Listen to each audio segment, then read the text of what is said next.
Good morning. Just a very quick review on labeling and diagramming because we have so little time during class that I wanted to just briefly do a review on labeling and diagramming. First, as your book tells you as well, you want to find all your nouns. So we know Dr. King is a proper noun. And then you have an article here, A, so you know a noun always needs to follow an article. So what's your article? A what? A mine. So there's your other noun. What kind of mine? Answers your adjective questions. Adjective questions, which one, what kind, how many, whose. It needs to answer, if it's an adjective, it's going to answer one. It's going to answer one of those questions. So what kind of mind? Brilliant mind. So that's your adjective. Dr. King, what he had. So that's your verb. We're not going to go into what kind of verb right now. Just because you haven't done direct objects, you will do all that next week. It actually is easier to diagram once you have all of the parts that you can label and diagram. I think it's a little tricky, but that's the way your book does it. And it does get you a lot of practice.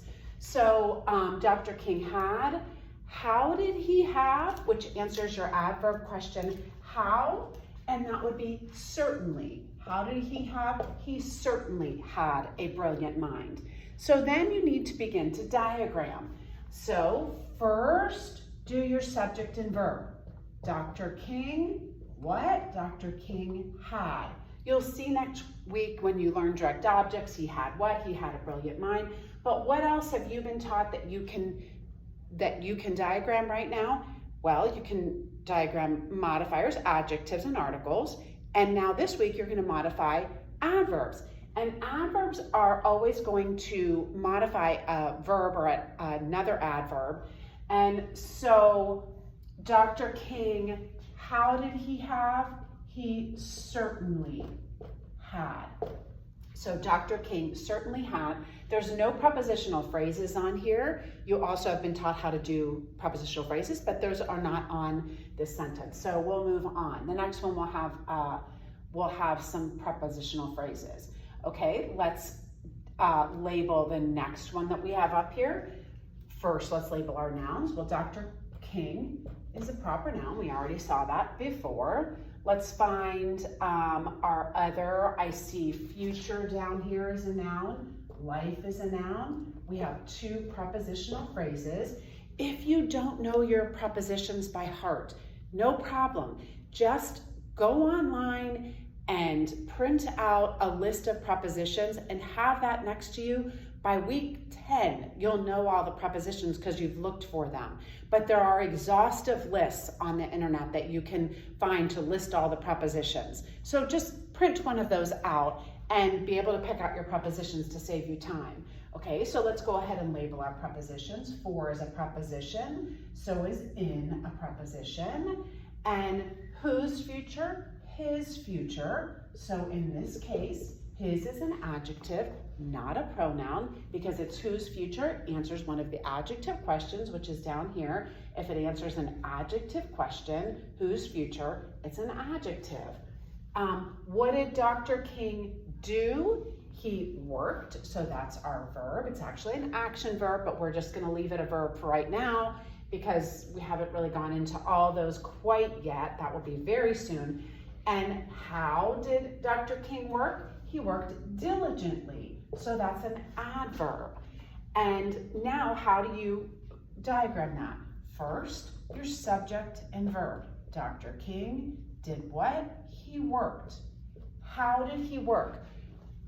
When you're diagramming, the way that you label should make logical sense. So on this one, how did he work?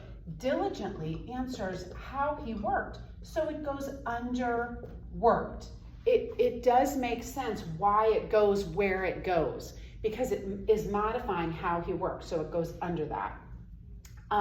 Same with your prepositions. Dr. King worked diligently. Why did he work? Or for what did he work? For what? Future. Your object of the preposition goes on the main line. Your modifiers go underneath that to whose future? His future. So it modifies. For his future. Which future? His future in life. And because it's which future, your in life goes underneath there. I will tell you, sometimes where the prepositional phrases are located can be argued just a little bit. Here it's pretty clear for which future, it's his future in life, so it does go underneath there. However, if you put it under worked, he worked, although it doesn't really even make sense to put it under here because Dr. King worked in life. No, it worked for his future in life, the future which is in his life. So really that's the only place that makes sense. Every once in a while where those prepositional phrases go is a little bit more confusing. Don't get super bogged down in that. Make the main point with diagramming.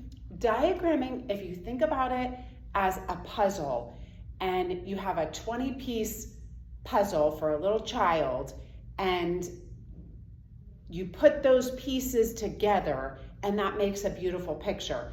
A diagram is really just putting together the sentence. You're taking a puzzle, taking all those words and putting them together so that they make sense in the diagram.